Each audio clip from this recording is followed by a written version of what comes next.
Today we are going to start the book with the title Key Person of Influence. It is written by Daniel Priestley, in which he discussed the 5-step method to become one of the most highly valued and highly paid people in your industry. So let's start this book from the chapter number 1.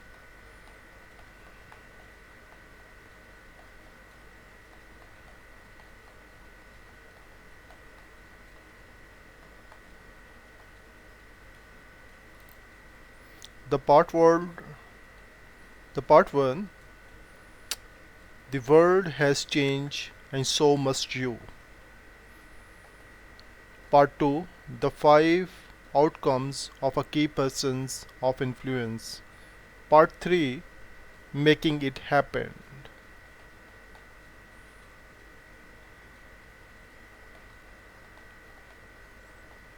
We will skip the introduction and we will start with chapter number 1. The world has changed and so you must you. We are living in a very different world today than we were just a decade ago. We are at the beginning of a whole new era. We are no longer in the industrial age. We are in a new economy that's digital, global, intangible, more meaningful, and very entrepreneurial. Everything has changed, and so must you. Looking good, going nowhere. I know an accountant. He's a great accountant. However, he is not happy, and I know why. When he was 18-year-old, fresh out of high school, his best thinking was to study for his job. He was good at maths and economics, and for all the right reasons, it made sense at the time to study and get into the accountancy profession. Today he is frustrated. He is brilliant at what he does, but he still has to compete on price. Like most of the people in the industry, he thinks that the key to making more money is doing more study on the technical aspect of his job. Unfortunately for him, everyone in his life of work is focused on getting more qualification, and he finds himself constantly playing catch up. Regardless of how much he earns, he still feels that he is only slightly ahead of the game. Lately, he has been questioning everything. He feels that his life today is based upon the best thinking of an 18-year-old. He has lived out 20 years of the teenager's decisions. Now he is in his late 30s. His values have shifted, and so has the world. He now competes with software, with accountants in India, and with his own mindsets about how his industry should be. His story isn't unique. I hear it all the time. Many people are great at what they do, but are not fulfilled. Their feeling creeps in that life is. Life is passing by too quickly, and the goals you once had have not been realized. You might even start questioning whether you made the right career choice. You might get frustrated with your industry or with life. You might even begin to resent people who are doing better than you. By the end of this book, you are going to see that you do not need to turn your life upside down. You do not need to go and do more study. You can forget the MBA and a PhD if you want. You can also forget the get rich quick schemes that take you off track. If you follow what I am about to tell you in this book, you will become a key person of influence in your industry. Within the next 12 months, you will enjoy yourself more. You will make more money. It would not take you more time. You will even feel more sure of yourself. As a key person of influence, it is a short form of KPI. As a KPI, you will do less of the functional work that wears you out and you will do more of the dynamic, creative, and strategic activity that energizes you. You will become known for something unique. As a result of having a reputation within your niche, you will be more in demand. You will spend less time chasing and more time fielding inbound inquiries. Rather than trading your own time for money, you will make money from products and services that you choose to represent. You will have more people supporting you and you will have highly effective partnership that help make your ideas a reality. However, before I begin to share with you some of the actions that need to be taken, we must first face up to some facts. We are living in a different world. It's not the same as it used to be.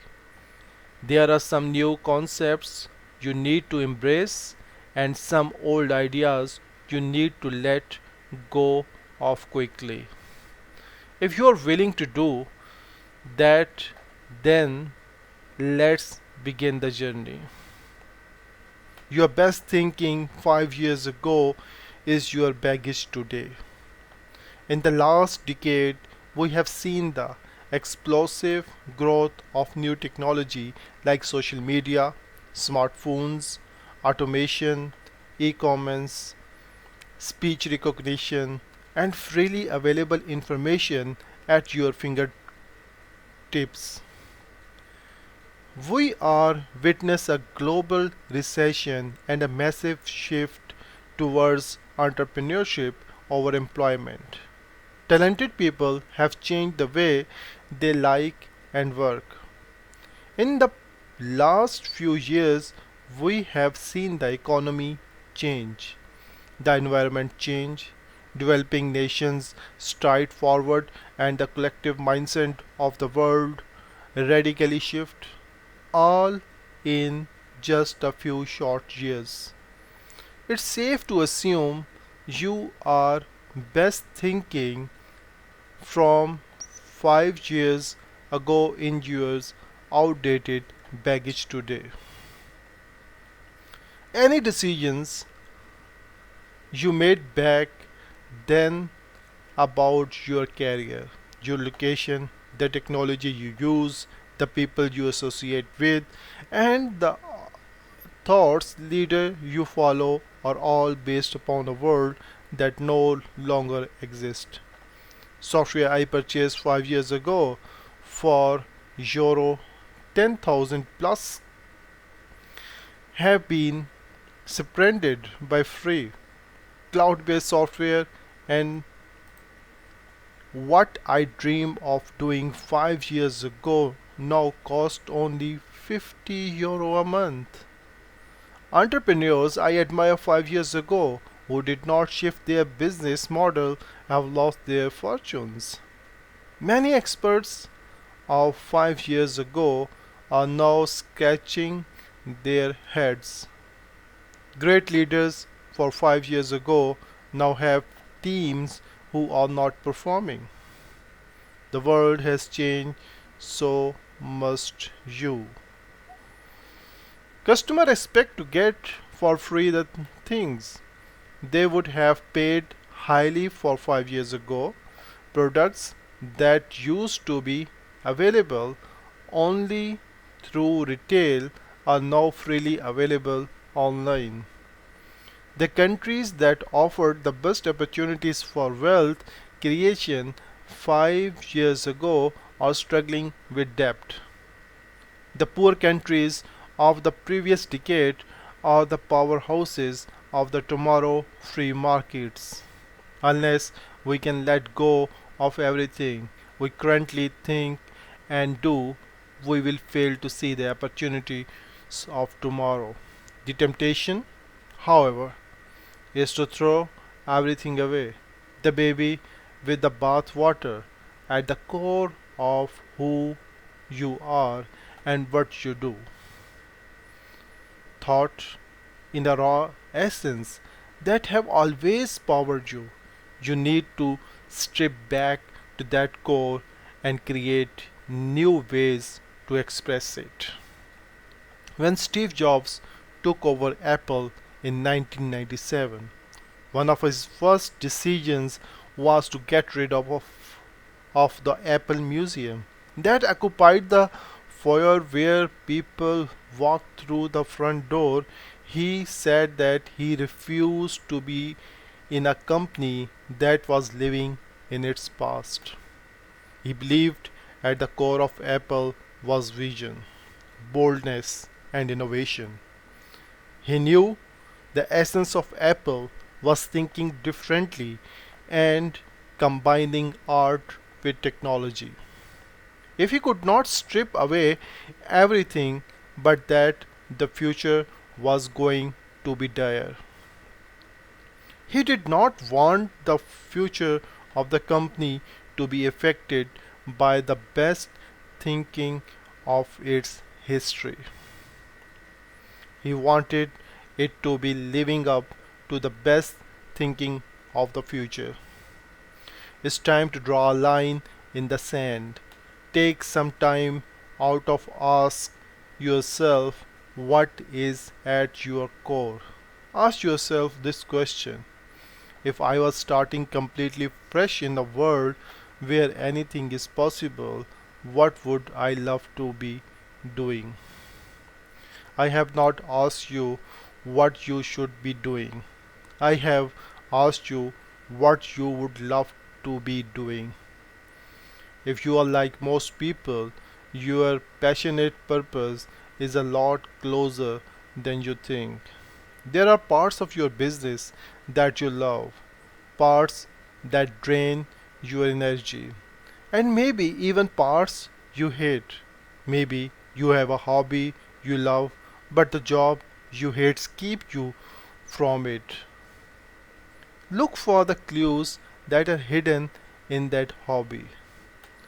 This book will reveal you exactly how you can position yourself as a key person of influence in your field within the next 12 months. As a result, you will attract opportunities, connections, ideas, and resources that mean you will be able to do what you love and get paid what you are worth.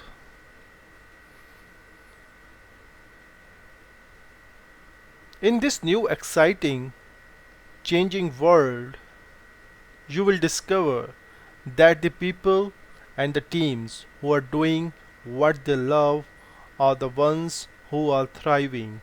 If it feels like hard work, you will always get trumped by those who have passion.